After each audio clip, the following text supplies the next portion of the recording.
Hello viewers, नमस्कार। आप सभी का स्वागत है path finders bye Unacademy IAS के यूट्यूब चैनल पर। तो friends, regional comprehensive economic partnership RCEP, इसकी एक बहुत ही क्रूशियल मीटिंग होने जा रही है मलेशिया में।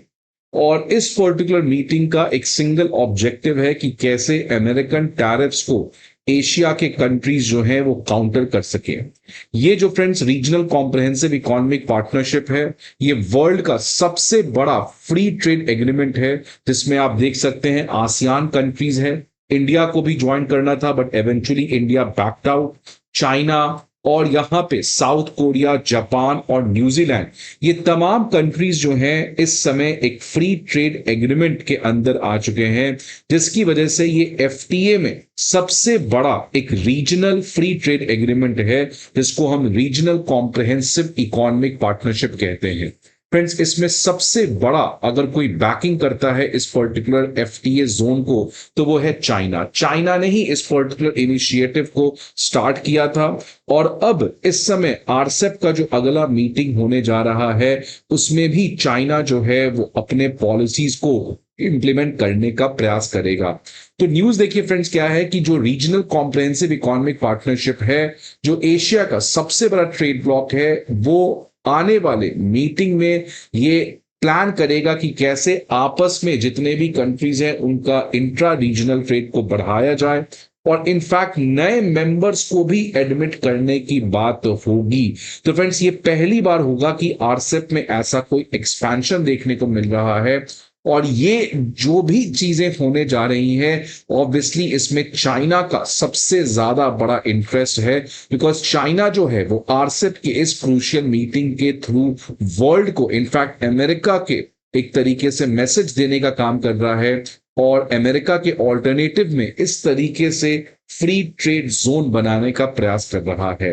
तो ये जो फ्रेंड्स मीटिंग होने जा रहा है आरसेप का, ये मलेशिया में होने जा रहा है, बिकॉज मलेशिया इस समय करंटली आसियान कंट्री का प्रेसिडेंट है। और आसियान का जो एनुअल गैदरिंग होने वाला है मलेशिया के कैपिटल कुआलालंपुर में, वहीं पे आरसेप का मीटिंग को भी मलेशिया जो है वो होस्ट करने जा रहा है। और ये मीटिंग फ्रेंड्स इसलिए काफी सिग्निफिकेंट है, बिकॉज नवंबर 2020 में लास्ट टाइम जब मीटिंग हुआ था, जहां पर ऑफिशियली ये तमाम कंट्रीज ने एग्री किया था कि आपस में ये लोग ट्रेड एग्रीमेंट करेंगे, उसके बाद पहली बार ये इन पर्सन मीटिंग होने जा रही है मलेशिया में। तो फ्रेंड्स, दैट क्लियरली मींस कि ये जो टाइमिंग है ये काफी स्पेशल है। और इस टाइमिंग में आरसेप का मिलना, it is simply a message कि आज किस तरीके से यूएस जो है वो प्रोटेक्शनिस्ट की तरफ बढ़ रहा है, तो चाइना जो है वो आरसेप के थ्रू इंटरनेशनल फ्री ट्रेड को बढ़ाने का प्रयास कर रहा है। अब फ्रेंड्स, इस पर्टिकुलर मीटिंग में क्या क्या निकल के आता है ये तो समय बताएगा, बट सवाल ये आता है कि क्या भारत को भी चाइना लेड आरसेप को ज्वाइन करना चाहिए। Because friends, last year NITI Aayog के जो सीईओ हैं उन्होंने यही चीज कहा था। इन्होंने कहा था कि इंडिया को आरसेप ज्वाइन करने से शॉर्ट टर्म में कुछ लॉस हो सकता है, फॉर एग्जांपल चाइना के गुड्स भारत में फ्लड कर सकते हैं, लेकिन लॉन्ग टर्म में भारत को ओवरऑल बहुत ज्यादा फायदा पहुंचेगा। इसके लिए जीटीआरआई ने भी एक रिपोर्ट पब्लिश किया था, और जीटीआरआई के इस रिपोर्ट में कहा गया था कि क्योंकि भारत ने आरसेप को ज्वाइन नहीं किया, जिसकी वजह से तमाम कंट्रीज जो आरसेप के मेंबर हैं, उन सभी कंट्रीज को अगर किसी ने फायदा पहुंचाया तो वो था चाइना। चाइना ने उन तमाम कंट्री से काफी कुछ बेनिफिट लिया है। इनफैक्ट अगर देखूं, आसियान कंट्रीज का जो चाइना के साथ ट्रेड डेफिसिट है आरसेप के बाद, वो बढ़ गया है। जापान का ट्रेड डेफिसिट चाइना के आरसेप के बाद चाइना के साथ बढ़ गया, और इनफैक्ट साउथ कोरिया का भी चाइना के साथ ट्रेड डेफिसिट इस साल हो सकता है। तो जीटीआरआई ने यही कहा था कि भारत क्योंकि इस पर्टिकुलर ट्रेड ब्लॉक को ज्वाइन नहीं किया, जिसकी वजह से एशिया के कंट्रीज के बीच में आपस में जो सप्लाई चेन है उसका पार्ट भारत नहीं बन पाया, जिसकी वजह से भारत को जो एडवांटेज यहां पर पहुंचना था वो नहीं पहुंचा। तो भारत ने शॉर्ट टर्म के लिए अपने लॉन्ग टर्म एम्बिशंस को कॉम्प्रोमाइज किया। लेकिन दूसरी तरफ एक और एनालिसिस ये कहता है फ्रेंड्स कि भारत ने आरसेप ज्वाइन करके नहीं करके सही किया, बिकॉज अगर भारत आरसेप ज्वाइन करता तो इससे भारत का चाइना के साथ ट्रेड डेफिसिट और बढ़ जाता, बिकॉज चाइना अपने चीप गुड्स को भारत में डंप करता।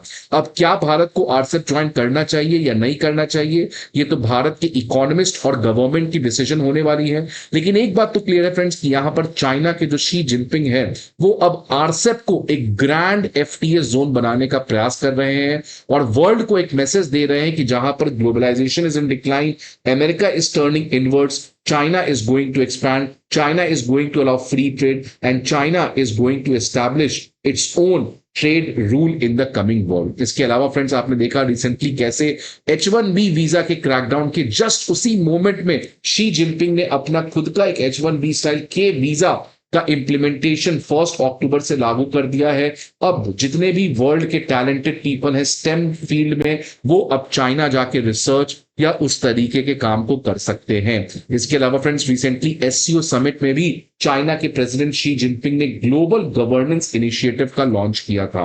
तो फ्रेंड्स शी जिनपिंग थिंक्स कि the moment has arrived, the time has come, this is the time which China was waiting, this is the time when China was waiting कि America की वजह से कब डिस्ट्रप्शन होगा, America की soft power को कब डेंट पहुंचेगा, और इसी पर्टिकुलर क्राइसिस का चाइना अपने फायदा उठाकर आज चाइना वर्ल्ड में अमेरिका के एक ऑल्टरनेटिव बनने का प्रयास कर रहा है।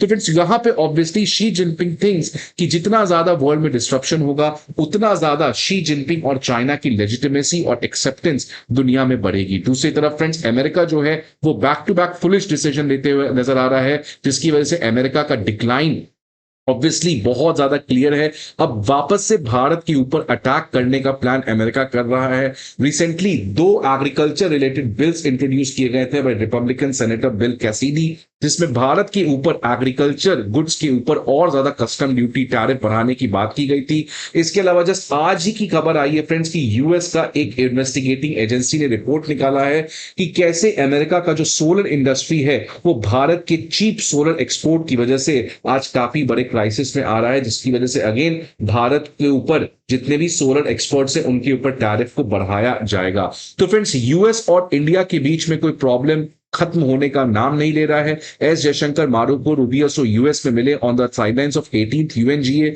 लेकिन कोई सक्सेसफुल आउटकम निकलकर नहीं आया है। तो फ्रेंड्स एक तरफ जहां पर चाइना आज it's set for disruption, it's set to establish its supremacy, America का डिक्लाइन हो रहा है, अमेरिका जो है उसकी फॉरेन पॉलिसी कंफ्यूज हो चुकी है, और हमारा जो एक बेट था कि America is going to support the rise of Bharat, that is also not going to happen. So this is really a wake up call for India, and India should consider this shock as a blessing in disguise, and this is the time that now India has to get out of its comfort zone and work progressively towards the dream of becoming a विकसित भारत। और इसमें सबसे important contribution इस समय भारत को कहां पे करना होगा वो है मैन्युफैक्चरिंग सेक्टर। आपको पता है फ्रेंड्स मेक इन इंडिया जब प्राइम मिनिस्टर मोदी ने लॉन्च किया था उसमें क्लियर कट टारगेट था दैट बाय 2025 हमारा मैन्युफैक्चरिंग का शेयर 25% टू जीडीपी हो जाना चाहिए।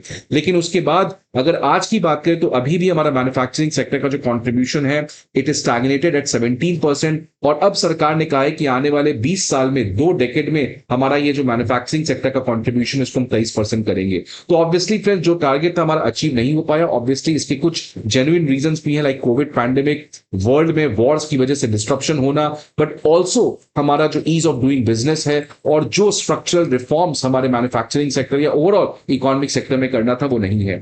दूसरी तरफ एक बात तो क्लियर है फ्रेंड्स कि आज ग्रीन रिवॉल्यूशन की वजह से एग्रीकल्चर प्रोडक्शन तो काफी ज्यादा करता है, लेकिन अगर अभी भी आप प्रोडक्टिविटी की बात करेंगे तो वो बहुत ही कम है। इसलिए बिकॉज आज भी इंडिया का जो एग्रीकल्चर है वो ट्रेडिशनल तरीके से चलता है, अनलाइक मैकेनाइजेशन की वजह से इसकी वजह से हमारा प्रोडक्टिविटी तो कम है। इसी की वजह से तो हमने भारत में आरसेप को ज्वाइन नहीं किया, बिकॉज ऑस्ट्रेलिया के न्यूजीलैंड के जो डेयरी प्रोडक्ट्स हैं वो भारत से चीप हो जाएंगे। भारत अपने एग्रीकल्चर सेक्टर को क्लोज करके रखता है। तो फ्रेंड्स ये ऑब्वियसली प्रेशर तो आएगा, और आने वाले समय में भारत को इस पर्टिकुलर रियलिटी के बाद अब एग्रेसिवली एग्रीकल्चर को एक नए कैपिटलिस्ट मोड ऑफ एग्रीकल्चर में शिफ्ट होना होगा। एग्रीकल्चर को एक ट्रेडिशनल सबसिस्टेंस फार्मिंग की तरफ से कैश क्रॉप कल्टीवेशन की तरफ बढ़ाना पड़ेगा, प्रोडक्शन की तरफ से प्रोडक्टिविटी की तरफ इंजन को ले जाना पड़ेगा। और सर्विसेज सेक्टर फ्रेंड्स जो भारत का एक हमेशा से वॉर हॉर्स रहा है हमारा मेजर ड्राइवर रहा है, आज वो भी टेक्नोलॉजिकल डिस्ट्रप्शन की वजह से काफी बड़े खतरे में है। फ्रेंड्स, जो low value services Bharat provide करता था, आज वो टेक्नोलॉजी एआई की वजह से वो रिप्लेस हो सकता है, वो सारा काम कंप्यूटर्स या रोबोट्स कर सकते हैं। इसलिए सर्विसेज सेक्टर में भी now the time has come that Bharat को हाई एंड सर्विसेज की तरफ बढ़ना पड़ेगा। और हमारे H1B वीजा लेके लोग जो बाहर टेक कंपनी यूएस के सिलिकॉन वैली में काम कर रहे हैं, क्यों ना वो हमारे ब्रेन जो हैं वो बैंगलोर में रह के यहाँ पे कोई सॉफ्टवेयर को डेवलप करे और इसका बैकएंड ऑफिस हम अमेरिका में खोले। सो फ्रेंड्स, आज जिस तरीके का क्राइसिस आया है, भारत नीड्स टू इंट्रोस्पेक्ट और बहुत सारे रिफॉर्म्स गवर्नमेंट ने किया है, ये मोमेंटम कंटिन्यू होना चाहिए। And as a nationalistic we should take this thing on our ego and let's come together and create a new Viksit Bharat and consider this अमेरिका's reaction and China's aspiration as a blessing in disguise and work to reform internally what needs to be done on an urgent basis. So friends, I hope आपको ये video अच्छा लगे. See you again some other video. Till then, goodbye, take care.